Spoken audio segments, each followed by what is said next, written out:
الحمدللہ رب العالمین والصلاة والسلام علی سید الانبیاء والمرسلین اما بعد فاعوذ باللہ من الشیطان الرجیم بسم اللہ الرحمن الرحیم۔ سورۃ الشعراء چل رہی تھی اور اس کی تقریباً 89 آیات کی تفسیر مکمل ہو گئی تھی۔ اس میں ابراہیم علیہ السلام کی دعا چل رہی تھی۔ آپ نے اللہ تعالیٰ کی بارگاہ میں مختلف دعائیں فرمائیں اور اس میں ہم نے آپ کی خدمت میں عرض کیا تھا کہ اکثر جو انبیاء علیہ السلام دعائیں فرماتے ہیں اس میں اپنا پہلو پیش نظر ہوتا ہے، لیکن بعض دعائیں ایسی ہوتی ہیں کہ براہ راست اگر ہم یہ تصور قائم کریں کہ یہ خود اپنے لیے مانگی جا رہی ہیں تو بہت سے بنیادی عقائد سے ٹکراؤ سا محسوس ہوتا ہے۔ اس وقت بہتر یہ ہوتا ہے کہ ہم یوں کہیں کہ یہ نبی جو دعا فرما رہے ہیں یہ امت کی تعلیم کے لیے ہے کہ وہ اس طرح کی دعائیں کریں، یا اس میں ہم کوئی بہتر تعویل کرتے ہیں، پھر اس کے ظاہری معنی سے ہٹا کر کچھ ایسے معنی اس سے مراد لیتے ہیں کہ عقیدہ اسلام بھی درست رہتا ہے اور نبی کی دعا ان کے حق میں مانی جا سکتی ہے، اس میں کوئی حرج نہیں ہوتا، جسے ہم نے پچھلے بہت ساری باتوں میں عرض کیا۔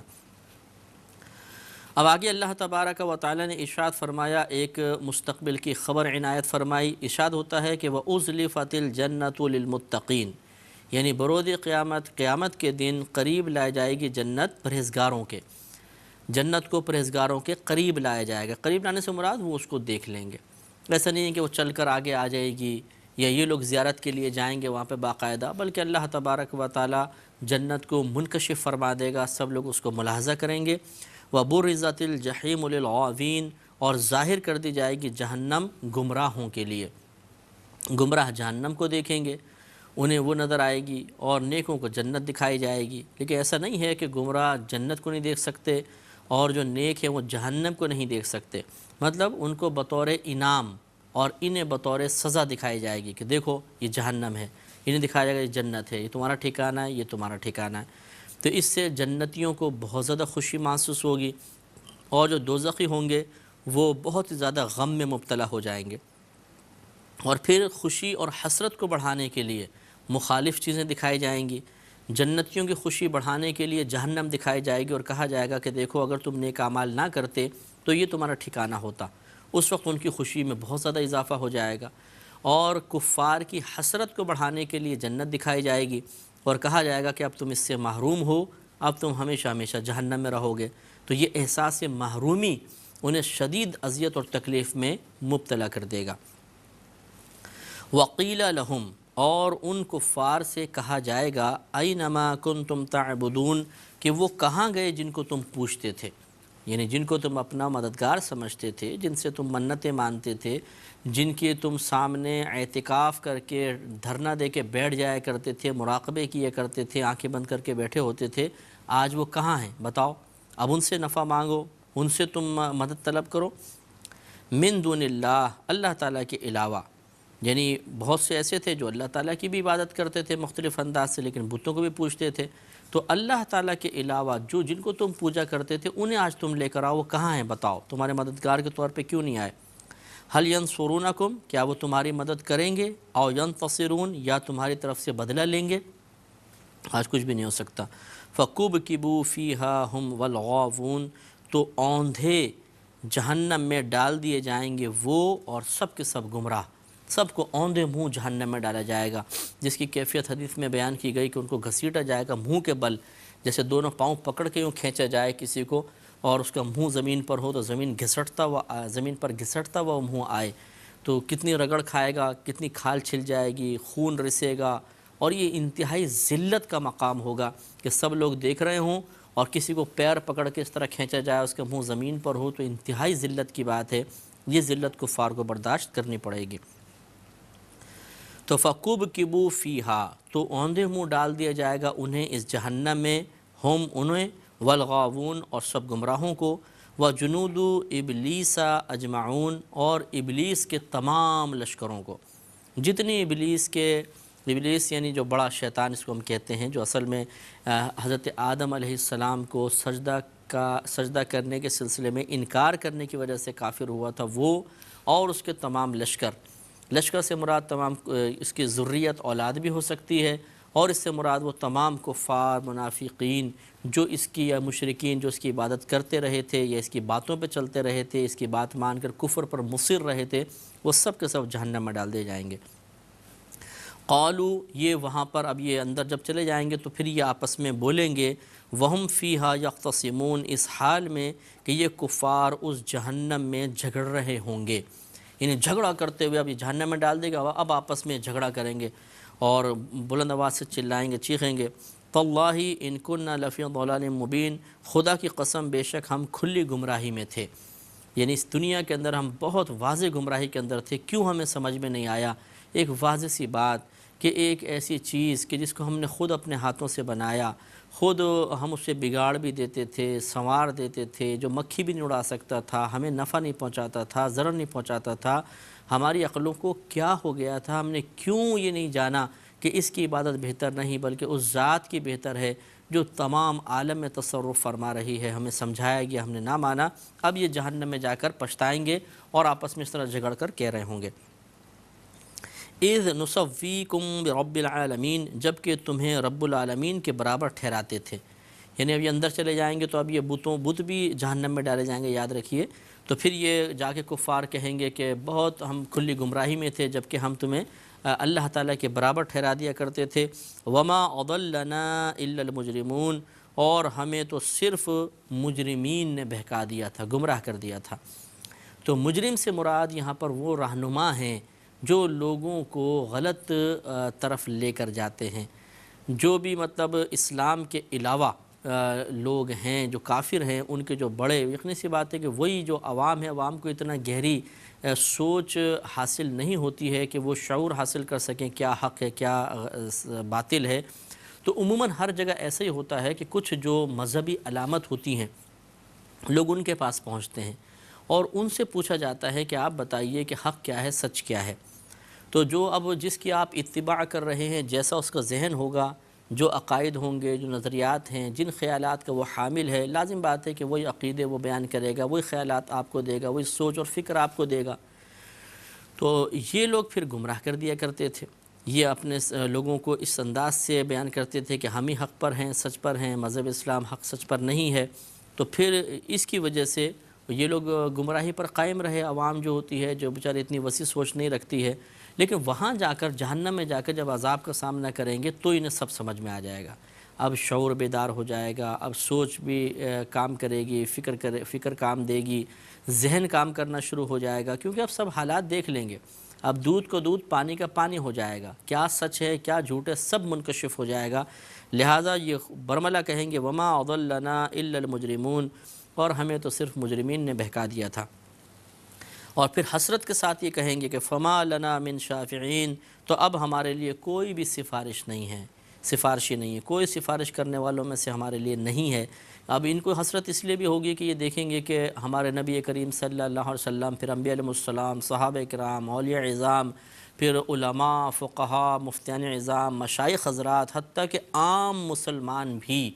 لوگوں کی شفاعت کر رہا ہوگا، اللہ تعالیٰ توفیق عطا فرمائے گا۔ نبی کریم صلی اللہ علیہ وسلم نے ارشاد فرمایا کہ بعض لوگ بروز قیامت ایک پورے گروہ کی سفارش کریں گے، بعض 10 کی، بعض 5 کی، بعض 1 کی سفارش کریں گے، تو اللہ تعالیٰ مسلمانوں کو اذن عطا فرمائے گا، اس کی اجازت سے، اس کی عطا سے، اس کے کرم سے، اس کے فضل سے، اس کے حکم سے شفاعت کا دروازہ کھلے گا، لیکن کفار کے لیے شفاعت کا دروازہ بند ہوگا، اس سے ان کو مزید بے چینی، اضطراب پیدا ہوگا، پچھتاوا، حسرت میں اضافہ ہوگا کہ کاش ہم مسلمان ہوتے۔ كتاب أنزلناه إليك مبارك ليدبروا آياته وليتذكر أولو الألباب كتاب أنزلناه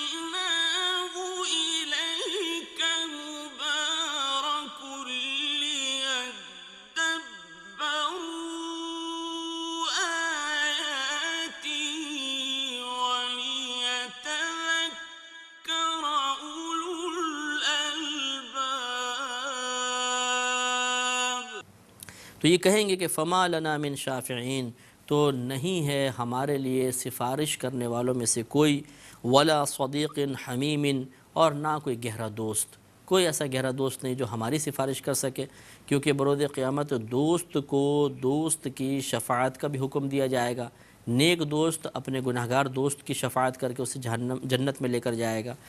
اب یہ آخر میں پھر حسرت کے ساتھ کہیں گے فلو ان لنا کرۃ، کاش ہم بے شک ہمارے لیے لوٹنے کا کوئی موقع ہوتا، فنکون من المؤمنین، تو ہم مسلمانوں میں سے ہو جاتے۔ اب پچھتانے کا کیا فائدہ؟ اب یہ وہاں تمنا کریں گے کاش ہمارے لیے کوئی ایسا ہمیں موقع فراہم ہو جاتا، کسی طرح ہم پلٹ کے دنیا میں چلے جاتے اور وہاں سے مسلمان ہو کر واپس آ جاتے، لیکن پھر ان کو یہ موقع نہیں ملے گا۔ تو یہ آیات ہمیں جھنجھوڑ رہی ہیں کہ جب وقت موجود ہوتا ہے اور آدمی اس کی قدر نہیں کرتا اور غلط فیصلے کر لیتا ہے تو بعد میں اسی طرح پچھتانا پڑتا ہے۔ لہٰذا نبی کریم صلی اللہ علیہ وسلم کے فرمان ہمیشہ ذہن میں رکھیے۔ آپ نے ایک صحابی کو نصیحت کرتے ہوئے ارشاد فرمایا کہ جب بھی تو کوئی کام اختیار کرنے لگو